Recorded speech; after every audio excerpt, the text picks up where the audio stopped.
இன்றே டவுன்லோட் செய்து உங்கள் ஃபேவரட் ஷோக்களை என்ஜாய் பண்ணுங்க. தம்பி, இவர் எங்களோட சித்தப்பா, லக்ஷ்மியோட சின்ன தாத்தா. நாங்க ப்ளீடர் தாத்தான்னு கூப்பிடுவோம். சித்தப்பா, மித்ரா, லக்ஷ்மி கட்டிக்க போறது இவரதான். வணக்கம் தாத்தா. வணக்கம் தம்பி. நீங்க நடந்துக்கிற முறையும் மரியாதையும் பார்க்கும்போது ரொம்ப சந்தோஷமா இருக்கு தம்பி. எங்க லக்ஷ்மிக்கு நீங்க பொருத்தமானவர்னு தோணுது.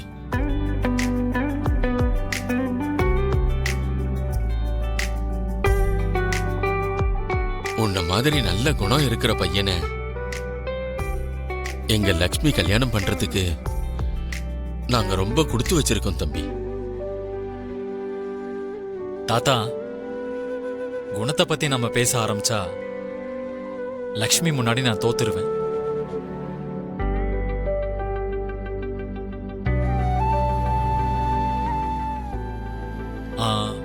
அங்கிள், மம்மி டாடி லக்ஷ்மிக்கு இந்த புடவை நகையெல்லாம் கொடுத்து அனுப்புனாங்க. இதை கொடுக்க தான் வந்தேன்.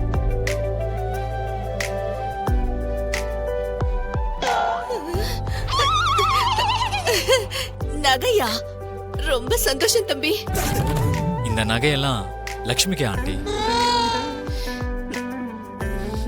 அததான் நானும் சொன்னேன். சரிங்க, நான் கிளம்புறேன். தம்பி, ஒரு நிமிஷம். ஒண்ணும் இல்ல, ஒரு தடவை உன் ஜாதகத்தை கொண்டு வந்து கொடுக்க முடியுமா தம்பி?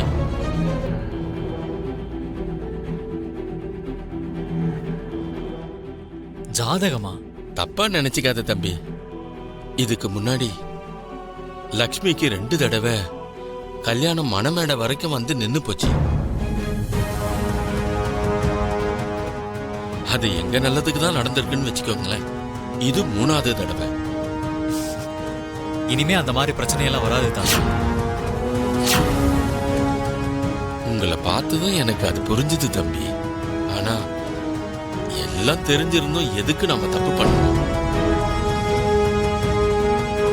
ஒரு தடவை ஜாதகத்தை கொடுத்தா அதை பார்த்துட்டு திரும்ப கொடுத்துட்றேன். இதுக்கப்புறமும் எதுவும் நடக்க கூடாதுன்னு ஒரு முன்ஜாக்கிரதை தான், அவ்வளவுதான். வேற எந்த கெட்ட நோக்கமும் கிடையாது. ஓகே தாத்தா, நீங்க எவ்வளவு கேட்கணுமா என்ன? நான் மம்மி டாடி கிட்ட சொல்லி என்னோட ஜாதகத்தை உங்ககிட்ட அனுப்பி வைக்க ஏற்பாடு பண்றேன். சரிங்க தம்பி. நான் வரேன். போயிட்டு வாங்க. பாய் லக்ஷ்மி.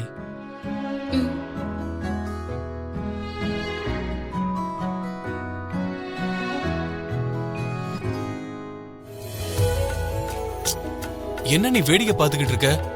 மாப்பிள்ளை வீட்டுல இருந்து லக்ஷ்மிக்கு புடவை அனுப்பியிருக்காங்க. இன்னும் நிறைய வேலை இருக்கு. மண்டபத்துக்கு போகணும். எல்லா ஏற்பாடையும் பண்ணு. அங்க போய் எல்லாத்தையும் மறந்துட்டேன்னு சொல்லாத. சீக்கிரம் ஆகட்டும். நீ வாடி.